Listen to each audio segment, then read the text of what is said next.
I love you.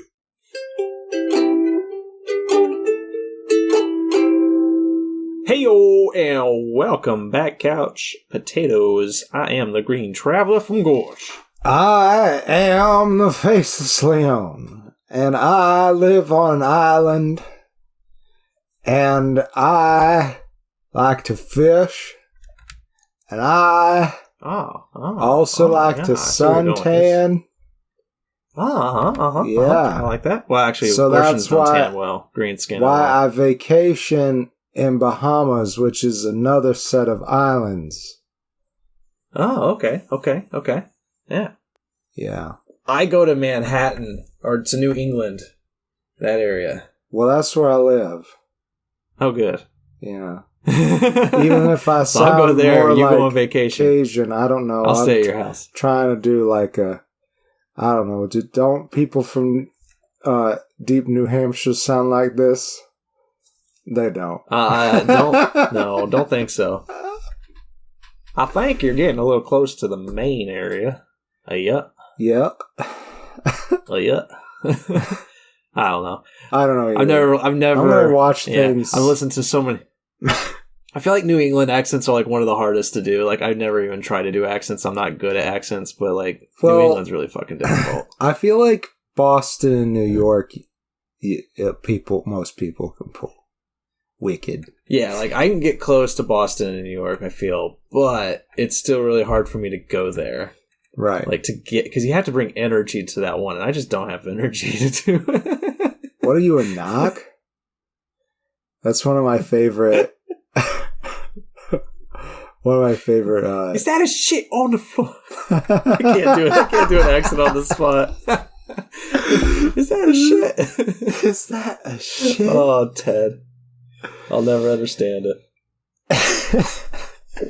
Yum. I'm drinking some good tea. I'm ready to talk some water, some sharkish stories, because this is a sequel smash, ladies and gentlemen. Yes, it is. Welcome. And, gentlefolk. It's not a technically accurate sequel smash. It is a sequel smash, but it's Jaws and Jaws the Revenge, which is the fourth one. So it's it's not a direct we're skipping sequel over the smash. other two. It's still a sequel smash. Yeah, exactly.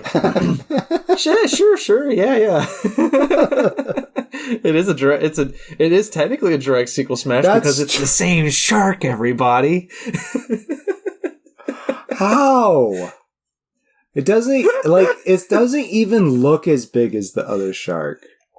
Oh shit, I forgot to pull up something important. So these movies have very important things for me, for my life. One, Jaws, the first one, Steven Spielberg's classic. Not the shark itself. Okay.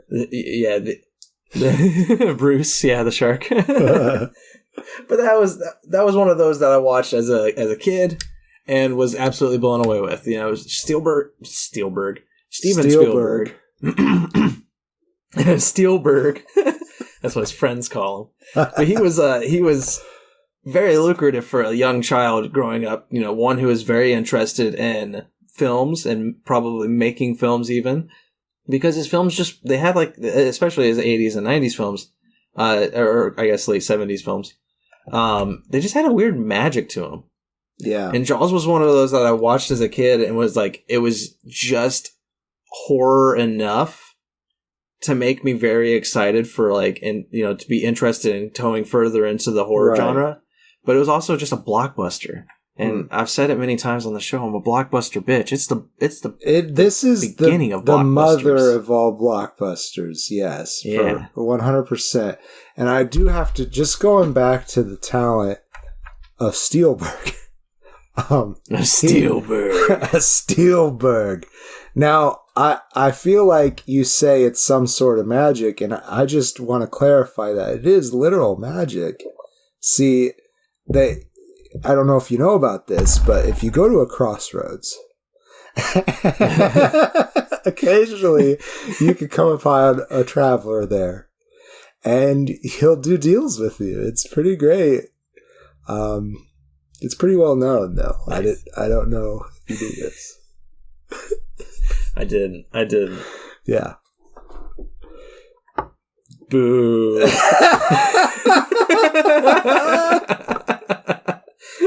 Well, I'm editing this, so But it's no, staying in.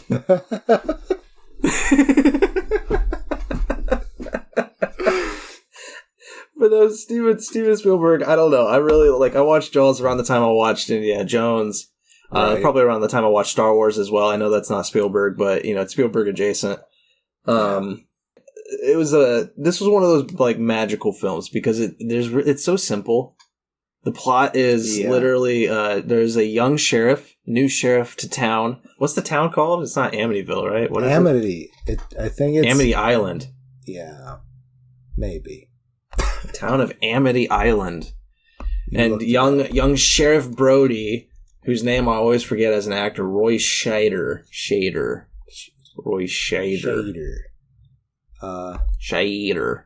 Apple Scheider. Roy Apple Scheider.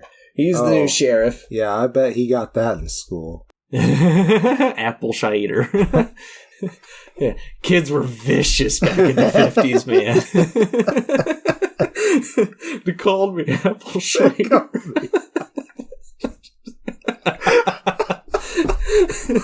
He showed them. He went on to become a sheriff in Jaws. But he's new in town. He doesn't really know.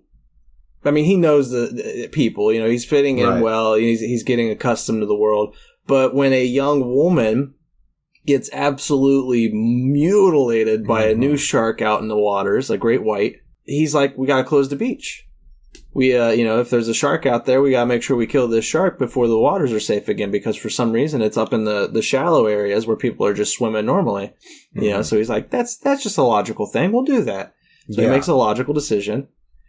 And the mayor and some other town heads, the mayor played by Murray Hamilton, they come up to Sheriff Brody and are like, you can't do this, Sheriff. You can't close the town beach. What the fuck, Brody? 4th of July is coming up. You didn't think to mention this to us? Brody? Yeah.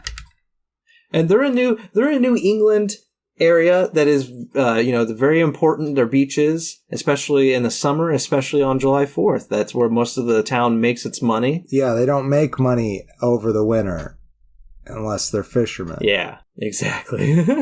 And so you can understand where the mayor's coming from. Money is a very important thing, and he wants it. And he knows that the city needs it. And that's why he's like, you can't close the beach. At the same time, there is a shark just absolutely mutilating people. And it continues to do so when they don't close the beach. And there's a lot of prelude leading in, which is very fun because, it's Sheriff Brody's, he doesn't go into the water and everybody's making fun of him.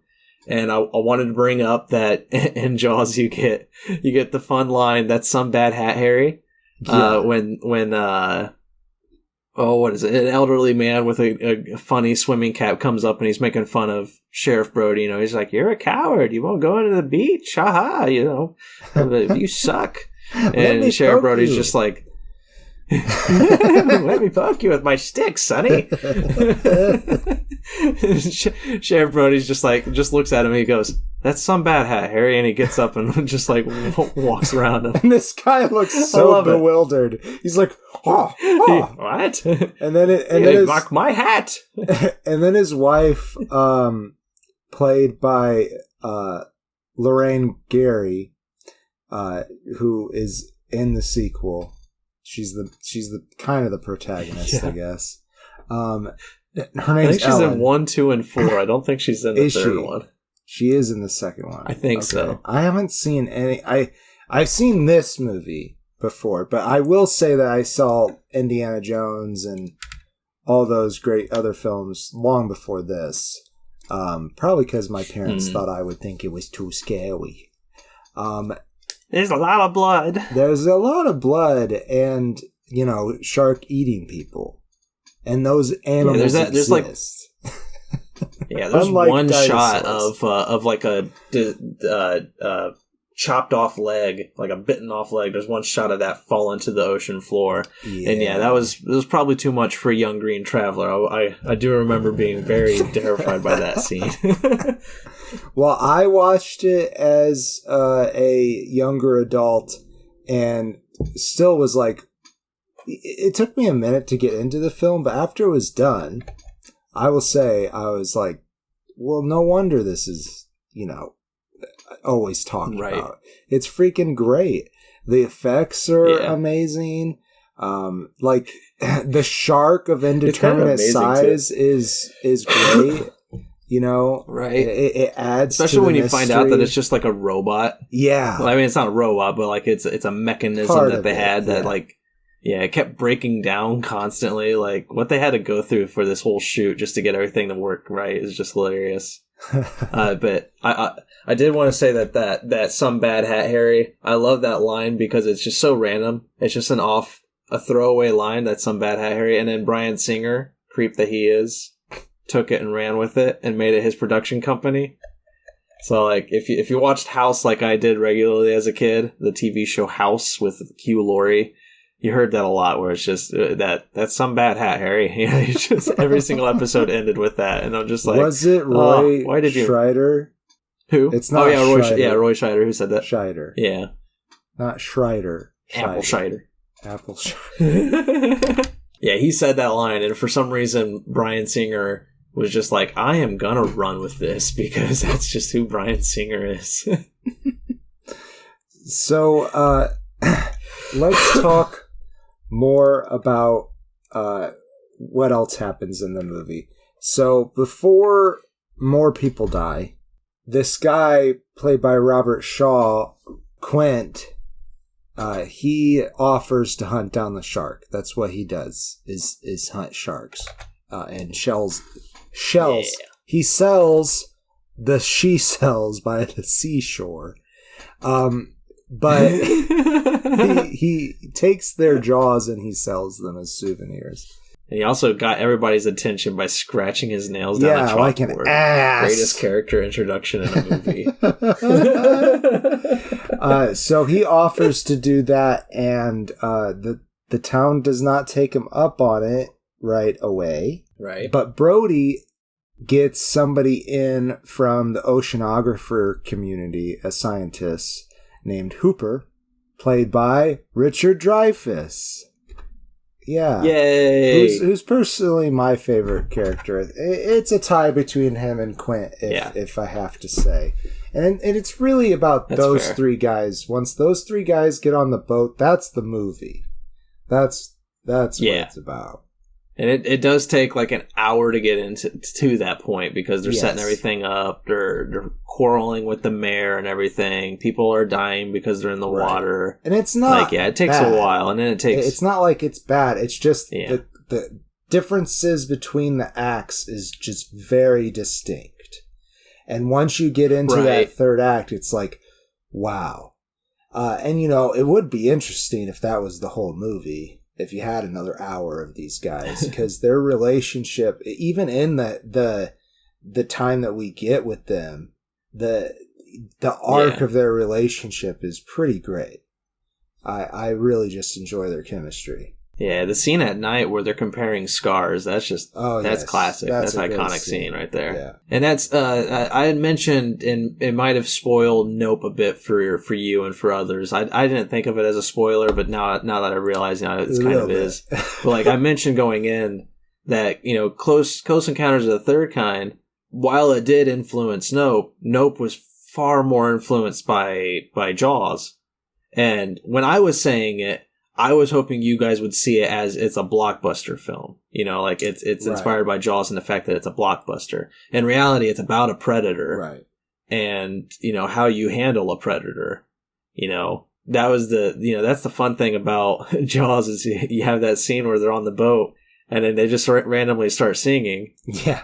And Jordan Peele saw that and immediately put that in a Nope where they're all sitting around the table and then the cinematographer for whatever reason just starts singing the Purple People Eater song. That was such a weird scene. That was probably the weirdest scene. It was.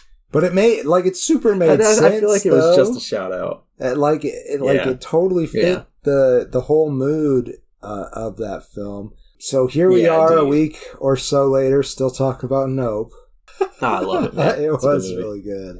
Go see Nope. I was really happy that we were doing Jaws around the same time that we were doing Nope, but because they really are. If you like Jaws, you like Nope. Like I feel like because they both they're very much like the exact same style of film.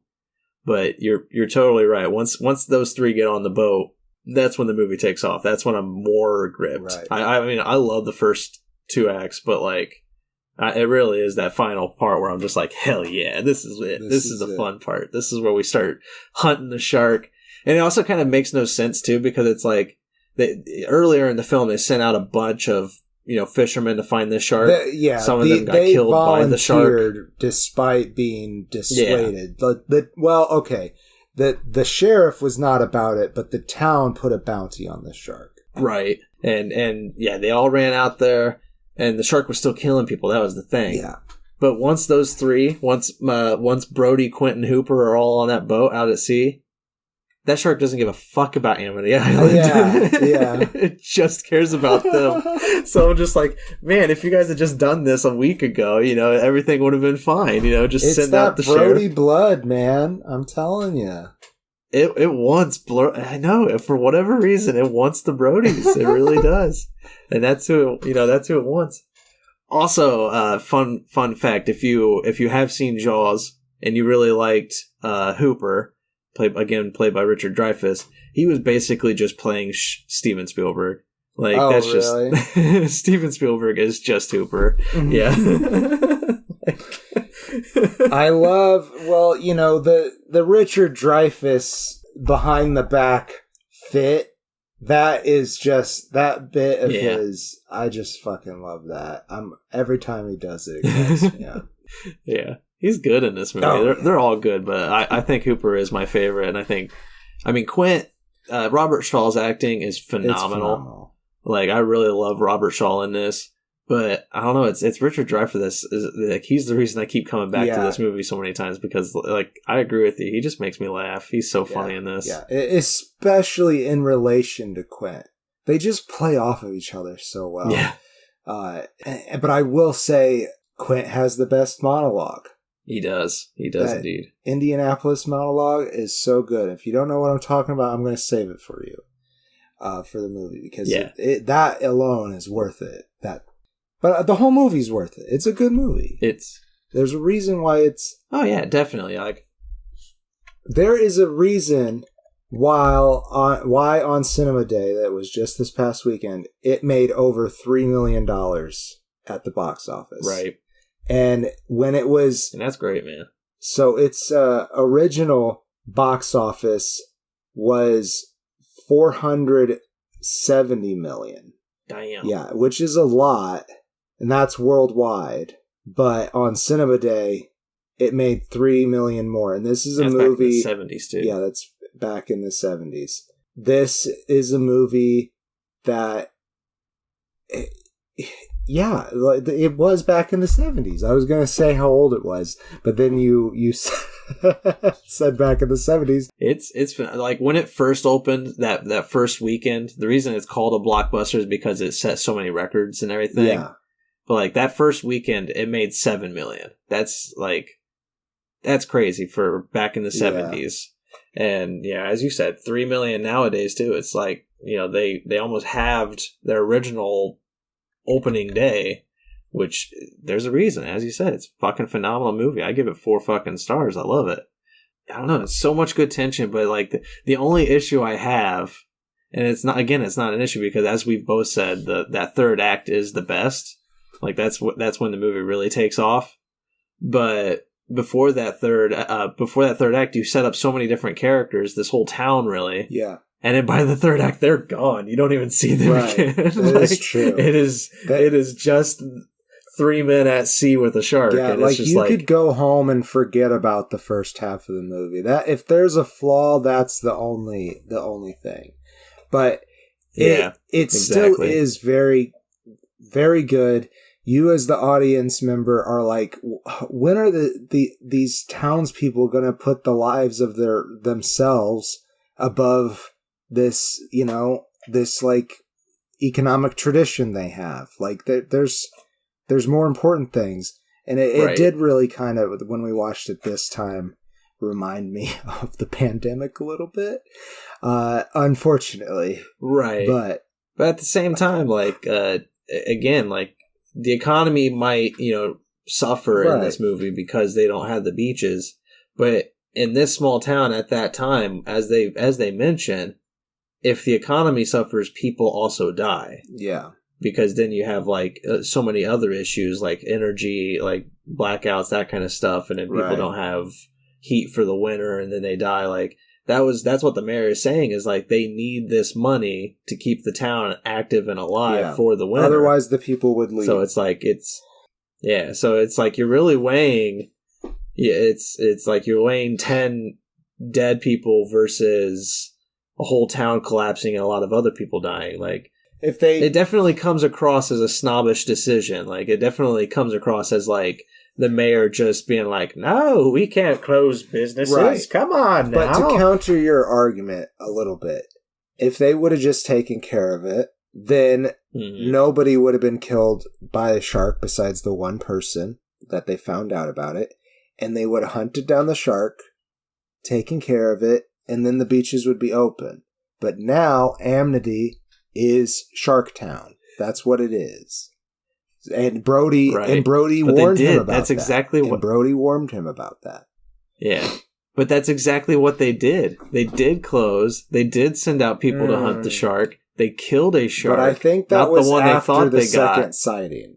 I think that was after the second sighting. Like a whole bunch of people saw it. That's what I'm saying, though. Is like they did exactly what you said, but it just they thought they had solved the problem, but only Brody knew otherwise. Once Brody he told them, and like, Hooper. No. Hooper was like, that shark is not big enough. Right, but he has no sway over the town. I'm just saying, of the town, Brody was the only one who knew. Right. And he was telling them, he's like, guys, you don't have the right one. And they're just like, shut up now. we're gonna have a 4th of July here. This works. I think that was the worst part, was that negligence. Yeah. Like, they were willing to accept the solution, even though the information was against it. Once again, reminding me of the pandemic. But here we are. So, should we take I don't know if you rated it. I did. You did? Okay. I give it, I think I'm going to give it a face and a half. It might not be my favorite movie, but it's a damn good movie. And it's very watchable. Right. If somebody was like, hey, I'm thinking about sitting watching your Jaws, and I'm in the room with them, I'm not going to complain. Like, it's... Right. Yeah. Hell, we went to the drive-in 2 years ago just to see Jaws. Yeah, that's right. I believe Jurassic Park played after that, and I wasn't feeling very well, so I left early. But I've seen that movie infinitely more than Jaws. That was on all the time at my house. Secret review of Jurassic Park. Right. Yeah, I mean, as I said, it's a 4-star movie. They, with all the issues they had, because Spielberg was a very young filmmaker at the time, and he took on way too fucking much with this movie because he wanted to film on location at a beach, which caused so many scheduling issues because it's hard to film at a beach because, you're not going to stop people from fishing. So if you're having a shot and you don't want any boats in the water, and then a fishing boat comes pulling into the water, you're like, well, fuck, now I gotta cut. Yeah. Can't use that take. Gotta go over here. Hey, can you go home? And thanks. hey, there's a shark out there. and speaking of the shark, Bruce had so many fucking issues. Run the RC he shark broke down around all the fucking time. The boat so that they'll leave. It's like, get rid of them. And that's why they kept on breaking down, because they kept on using it to scare the locals. Yeah. Well, they thought it was like waterproof, but it kept like I guess it wasn't, and it would just like puff up because like whatever material they used was an absorbent. Yeah. So it's like you would get a fat shark every now and then. You could see that in the movie too, because they had to use certain things. But why it's not can't as bad as Jaws the Revenge? Jaws the Revenge. It's awful, and I think they think it's better. Spoilers for our feelings on Jaws the Revenge. So we'll get to that very shortly, but first, you should hop on your browser and type in Green and Faceless on the couch. That's not, well, you should do that anyways, but you're already here. But I'm at patreon.com/Green and Faceless. Man, I wish I could talk. That's with 8 E's. That's with green. Yeah, between the E's and the R. So let me say it again. Patreon.com/greenandfaceless. If you want to support the show, we'd really appreciate it. We got a nice little community going on there where we, they suggest movies to us and then we vote on them. It's fun. Okay, see you there. It is. Soda pop break time. And you also get, it's important to say, you also get an exclusive episode too if you do the $5 tier and up. That's right. If you become a real couch potato. And that's coming up soon. At the end of the month, we try to put up another episode of Bangers and Hash, and that is our exclusive Patreon show. So, here we go. I said soon, and then I looked at the date, and I was like, oh yeah, it's the beginning of the month right now. Sure, It's, soon enough. Time goes faster when you get older, kids. You'll understand. Yeah, you'll understand when you're 85. So yesterday was June. It does feel that way a little bit, but I don't like August, so I'm good with it. So let's take a soda prop break now. Soda prop. R's flying in everywhere. Yeah. Soda prop. I love you. But yeah, I think we're back. I think we're diving into Jaws the Revenge. Jaws the Revenge. With the last one. The Revenge. Yeah, I mentioned with Jaws why it was important to me as a child. Jaws the Revenge was important to me as a child as well, because there was a man my mom did not like, and his name was Roger Ebert. She complained a lot about Roger Ebert because she thought he was just basically it was she was of the opinion that he didn't like a film unless it had nudity. And I will not deny that he typically did seem happier with films when there was nudity involved. He doesn't mention it all the time. It's just, if there's nudity in it, sometimes he'll be like, I like that movie. And it's like, why? It was bad. I guess there was a boob in there. But she didn't like him that much. But I wanted to read him. I wanted to know why she didn't like him. And I also liked, I was interested in movies. I was interested in critics of films. So the internet was new to our house, and I pulled it up and I Googled Roger Ebert. And for whatever reason, the first one that I saw or read was Jaws the Revenge. And he hated this movie. Hated it. He tore it apart in his review. And it was the first scathing review I'd ever read or heard. So I was just super fascinated in it, because he was just my favorite part is if you can't understand what Jaws the Revenge is about, it's that the shark is back, as we mentioned. Bruce is back, and he wants revenge on the family that killed him in the first movie. He needs the Brody blood. And there's a line in Roger Ebert's review. Yeah, the Brody line, man, it's got to go. And there's a line, it's so passive, and I love it. In Roger Ebert's review, where he's just like, and what good self-respecting shark wouldn't want revenge on the family line that killed it? And I'm just, that blew it up. That's butchering it too. It's not precisely that. Blew it up, if I recall correctly. Yeah, that blew it to smithereens. I tried to find it. For whatever reason, I couldn't find it on the website. They must have taken it down. Because I was wanting to read that passage from his review, but it's sadly not there right now. But yeah, Jaws the Revenge. Jaws the Revenge. This time, it's personal. Is that the tagline? Was it not personal? That's the tagline. And it's also the times that I don't know about. I didn't watch the 2 and 3. Well, those weren't Bruce. Those weren't Bruce. Okay. So when those did are they other name sharks, him Bruce? I think. When did this happen? That was just their nickname for him on set. Oh, on set. That was Steven's. Okay. That was Spielberg's nickname for the mechanical shark. So this movie stars. I can't remember if he named it after somebody or not. I don't know. So this somebody he hated, maybe, or somebody he respected. That's true. Or just somebody who had a good smile. So Bruce is back, even though he exploded. and you can tell he's lost some body mass.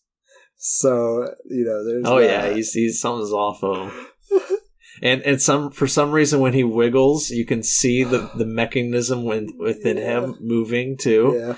Yeah. The budget wasn't good on this one. No, not so good. I will say though, the scene where it does come up and bite the boat, I thought that was pretty well done.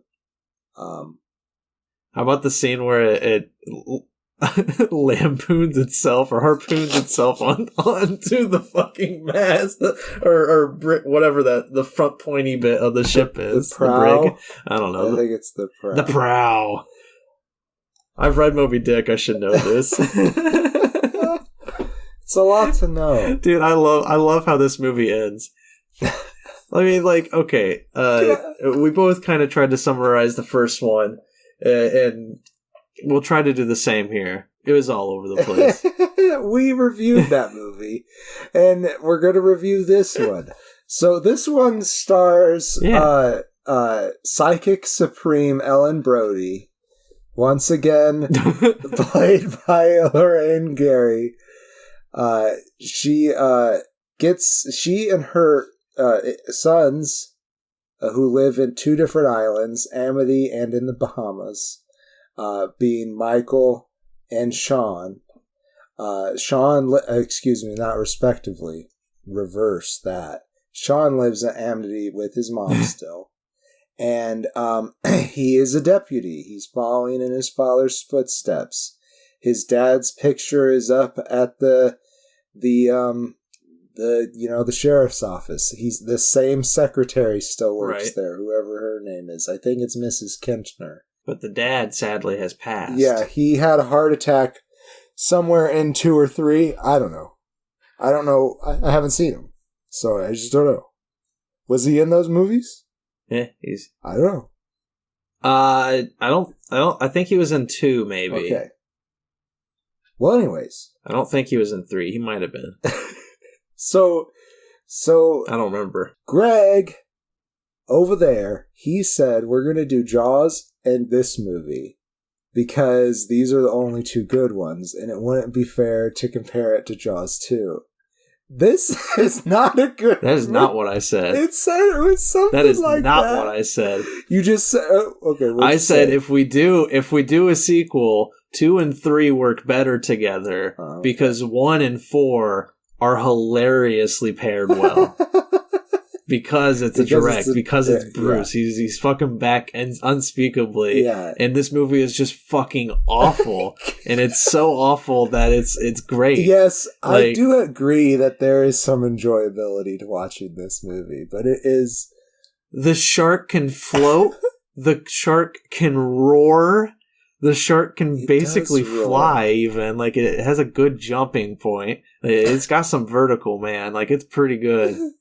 Like, these are all things the sharks can't do. Sharks can't just sit there and float and then sink under the water. They gotta be moving. Yeah. Like, that's the they're always propelled. In this movie, the shark is just acting like a fucking submarine at times, where it's just like on the water and then it just sinks slowly below the surface. Up periscope, which, like, that's like how a crocodile is, but like the shark's eyes are on the side of its head. Like it'd have to like get its head completely above. Like, yeah, so it's just the camera. So like what we're talking about literally is just the camera going up and down out of the water, but it's ridiculous. You're right. So I'm sorry. I'm talking about the plot of this movie. So Sean, who's a deputy, goes out to clear a log from a buoy and gets killed by a shark. And Ellen is convinced that it's the same shark and that it's after the Brody blood. And she's right. Yeah. She's right. It is the revenge. Somehow she's right because she's a psychic. Somehow. Which is explained in the film. She is a psychic. So she... Stop. It's not. Nothing is explained in this film. So she... It doesn't explain how... sorry, go ahead. Yeah. So Michael. I'll hold off. Michael, his wife, Carla, and their baby daughter, Thea. She's not really a baby. But I guess I could say who played these people. Sean was played by Mitchell Anderson. Michael is Lance Guest, if that's how you pronounce his last name. That's how it's spelled. And Carla is Karen Young. Thea being Judith Barzy. I don't know if she ended up being in anything. She was in All Dogs Go to Heaven. So there you go. Hey, I've seen that. Yep, I've seen that a lot, actually. For some she voiced the Ducky in The Land Before Time. She did? Oh, really? Wow. Yeah. This has been a strange side character. That's not how it was. Sad Super story? Strange side character. That's what it was. What? Is that the one that what? There's somebody in the Land Before Times cast that has like a very sad story. I can't remember. Spike. Like it's yeah, it was her. Ducky? It was her. She and her mother Maria were killed in July 1988 in a double murder suicide committed in her home by her father. What? Being Judith Barzy? This little girl? Yeah. Oh my god. Yeah. See guys, this is the magic of super strange side character. You just don't know what you're gonna get. It's so sad. It is really just a sad. year after Jaws the Revenge, her career was booming. Oh my god. Yeah. She did a lot for, being just a kid. Shit. That's fucking crazy. I knew there was a sad story in Land Before Time, and I was like, it's a long shot, but maybe, and it was. It's crazy. I'm so sad that I'm excited about that. Yeah. Well, it does also say that there was some abuse in her childhood too, and that's too bad. Which maybe that kind of we haven't read through this article. Let's get back to the good times. We'll go back. Let's make fun of. Let's just make fun of Jaws the Revenge instead of this poor girl who was keep murdered. that stuff, of course, but let's get back to yeah. So, Jaws the Revenge. What else happened? I that's right. I followed the wiki rabbit hole. Got to go back. Yeah, once Mike or Sean is dead, she and the fam, her son Michael, go back to his Bahama Islands. That's right. Where he's doing some important work, and that was the other thing I was gonna get mad about earlier, was they don't even explain how in just 3 days' time this shark swims from Amity, New Hampshire, or whatever, Amity Island, New Hampshire, all the way to the fucking Bahamas. Yeah, which is the same coast. I'll give them that. Same coast, that's fair. But 3 days' time? I don't think they travel that fast. No, I don't think. I don't know. The thing is, I don't know. I doubt it. I doubt it too. But because it's like Bruce is supposed to be big, like real big. It's true, but like, imagine how long it takes a ship to get down there. I think that they might travel faster than ships. That's fair. Let's find out. Let's do this Google search. How fast it was a great white, right? Great shark. They swim 35 miles per hour. Okay. Now, how big? New Hampshire to Bahamas. Right. Let me get out my by boat. Sectet. There's a septet. I forget. Which one is the one for the sea? Sextet, I think. Mileage. That is 1,102 nautical miles. So 1,102 divided by 35 is 31 hours. So if it was going full force for a full fucking day, it could. It probably could make it there. And this is bad math done quickly, so it's possible that I got it even had time to rest. It even had time to rest. So That's true. Jaws That's the true. Revenge is possible, guys. They did their work, man. They knew. They did their research. They knew the shark could do this. They knew that it could just travel from cold waters to warm waters. It knew that it can magically grow back its body and just swim to warm waters that it does not normally inhabit in less than 3 days. The important thing about the Bahamas though, is they meet two very key characters. Yes. They meet Mario Van Peebles. I don't know if you're going to keep in the stuff I was meandering about during the soda pop break. But Mario Van Peebles as Jake, who is Michael's work partner. Right. And then they meet, most importantly, Michael Caine, who plays a pilot named Hoagie Newcomb. Michael Caine is known for an interview that I watch quite often because it's hilarious to me. Somebody asked him about Jaws the Revenge and is like, do you think it's a good movie? And he's just like, no, I don't think the movie is great, but I've seen the house it bought me and that was great. It's great. I fucking love that line. It's pretty good. And honestly, he's my favorite part of the movie. Like, if I were to pick something that I actually liked from the movie, Hoagie is kind of a sweet man. I like him. He's definitely a bachelor type. And he's got a gambling problem. But other than that, he's really nice. And he's nice to kids. Not everybody is. No.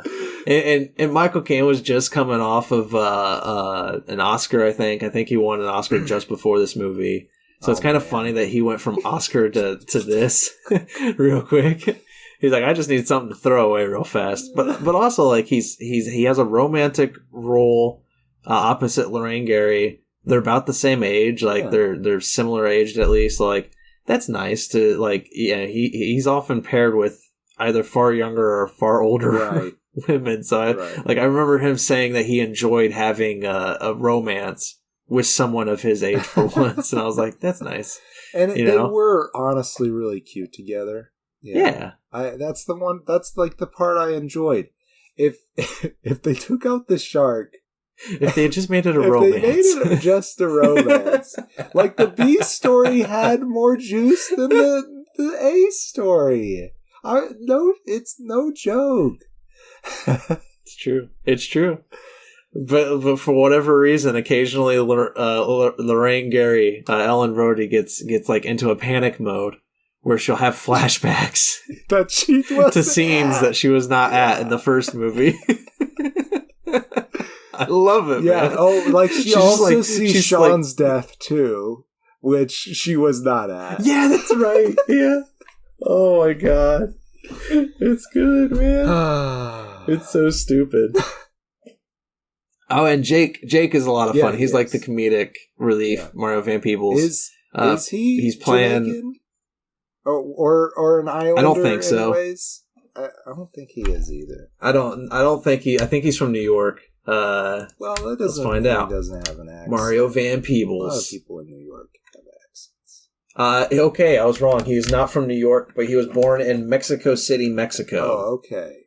His father, Melvin Van Peebles, who's also in this movie. Born in Chicago, Illinois. So I think it's fair to say he is not an Islander. Yeah. Or from that realm. He did have a biopic. What was that? Recently played his. I said recently. It's 2003 that he played his father, another actor filmmaker, in Badass. That's what it was called. Yeah, like four or five S's. Badass. I love it. Badass. It's also there's like two A's between the B and D too, so it's bad. I love that. It's so silly. He's fun in this. I do like Jake. I think him and Sean have a pretty fun. Or not Sean. Him and Michael. I'm sorry, I get the brothers mixed up. They have a good enough chemistry. Like, you can feel that they like seem like work partners. Like, it's fun. Nobody really seems like they're like in this film, though. Everybody seems kind of just like, all right, we're here. We know this isn't a great movie, but and I think a paycheck's a paycheck, and we can do what we can. I think that like nobody's doing bad. Say that there was anybody who was like, their performance is awful. It was just the movie is just very, very silly. Lorraine Gary, I feel like at times either overacts or has like very bad directing. I don't put it on her, but like those flashback moments where she's like crying, those are kind of humor-inducing. Like that are funny, like that just had nothing to do with her. Okay, like it's one thing if she was imagining it. I know it's so but she's like scrunching her face, like over emotionally, just like. She's like doing everything she can to look like she's crying. Well, I think we talked about this movie. You got anything more to say for closing statement? Let me look at my notes real fast just to make sure I'm not forgetting anything. I did have a good pun. This was the film that jumped the shark. So that's kind of funny. Isn't that originally a Happy Days reference? Yeah, because Fonzie literally jumps a shark while like skiing, jet skiing and or something. Like, maybe this show needs to be over now. Yeah, maybe we've done something bad here. Yeah, but I don't know. The first movie is like a love story to Hitchcock. There's a lot of Hitchcockian feel to the first Jaws, and it seems like the person that Joseph Sargent, the director here. It seems like he didn't really he wanted to like keep a love or a Hitchcockian feel, but didn't know how to do it. Maybe. And you can kind of feel it in the drama. There's a bit of like a reach for Hitchcock in the drama, but it's just bad. The shark itself is hilarious. The flashback scenes that Lorraine Gary was not even a part of in the first movie are fucking hilarious. And at the end, to spoil it all, the shark jumps up out of the water. As I mentioned, I've already said it pierces itself on the prow of the ship. And then, through some very, very bad editing, we get the impression that it exploded. Yeah. And the ship exploded with it. Yeah, it was weird. No, but somebody... they did show somebody setting up these charges. I don't remember who it was. I think it was maybe Michael as they were going out. They had to find... That's right. Ellen ran away by herself to catch the shark. She tried. In Michael's... And they had to fly out there. Yeah, in Michael's ship. And so Michael, Jake, and Hoagie take his plane and try to find her. At first they go out in this little fucking fishing boat. He's like, you'll never find her. It's an ocean. Yeah. And then they they go in the plane and he's like, man, it could take us eternity to find her this way too. Oh, there she is. That's kind of how I remember that scene going. Makes no sense. Sadly, you broke up for all of that, but I kind of get the gist of what you're saying because it's a goofy ass scene, and I love it too because the whole ending is just awful. It's just so rushed. Literally, there's a moment where the shark comes out of the water and roars. Yeah, sharks don't have lungs, guys, or not they don't breathe air. That's what I'm saying. It can't roar out of the water. I can't roar in general. It's so ridiculous. It comes out of the water and it's just just what? It's so silly. I was wrong about the, it making it down to the Bahamas in 3 days. So maybe I'm wrong about that. Maybe a shark can roar. Maybe sharks come back. Maybe sharks roar. Maybe sharks hold grudges. But even the actor who plays Michael roars because when there's a moment where, sorry, spoilers, Jake gets bitten by the shark and he's like, Jake! Yeah. And he holds that A forever, it seems. He never let it go. Yeah. And it's almost, I don't know if they put slow motion on it, but that's what it feels like. It did have reverb, didn't it? Yeah, Like, I feel like it had It reverb. had some kind of effect on it. Yeah, it's just so ridiculous. It's ridiculous. I give it 1.5. It's trashy. Wow. I don't recommend it. But at the same time, it does have some moments of humor. Right. Not purposefully. But it is one of those bad movies that you can laugh at, but I don't think it's so bad it's good. It's still just bad. I don't know. I might be in the boat that it's so bad it's good, because I think I enjoyed it too much to give it half a face. So it gets a face. That's how it works. Oh my goodness. That's how it works. I mean, it was really bad, but I still got into it and enjoyed it. But I will say that I didn't hardly pay attention to the ending. And then all of a sudden it was over. I was like, what the fuck happened? Dude, the ending, it's like the dumbest thing. Yeah. Like, literally, the shark jumping onto the prow. I laugh every fucking time because and then it just becomes like awful editing. Some of the most awful editing you've ever seen. It's so choppy. Nothing is in camera. It's like super close up on things. There's just like, blood splattering in pieces. Yeah. And I'm just left wondering, did the shark just explode? I guess the shark just exploded.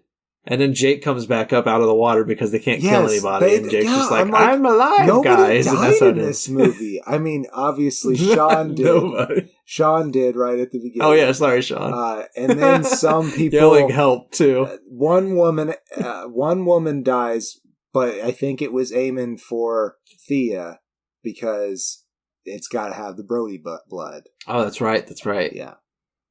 Yep. I remember that because that's when she's like, I'm ending this. You know, she's like, what's her name in Halloween? Why can't I think of her name? Are you talking about Lauren? Jamie Lee Curtis. Yeah. Isn't it Laura? I couldn't remember. Jamie Lee Curtis. Is it Lori? Laura, yeah. But like, yeah. Lori. Lori. But it's just Jamie Lee Curtis. She's like Jamie Lee Curtis in Halloween, where she's just like, fuck it, I'm killing Michael this time. You know, she's like, I'm doing it. Halloween ends. That's right. Ellen tries to kill Michael in this movie. Her own son. Just so that Bruce can't get him. She needs the Brody blood. All right. Is that the show? I think so.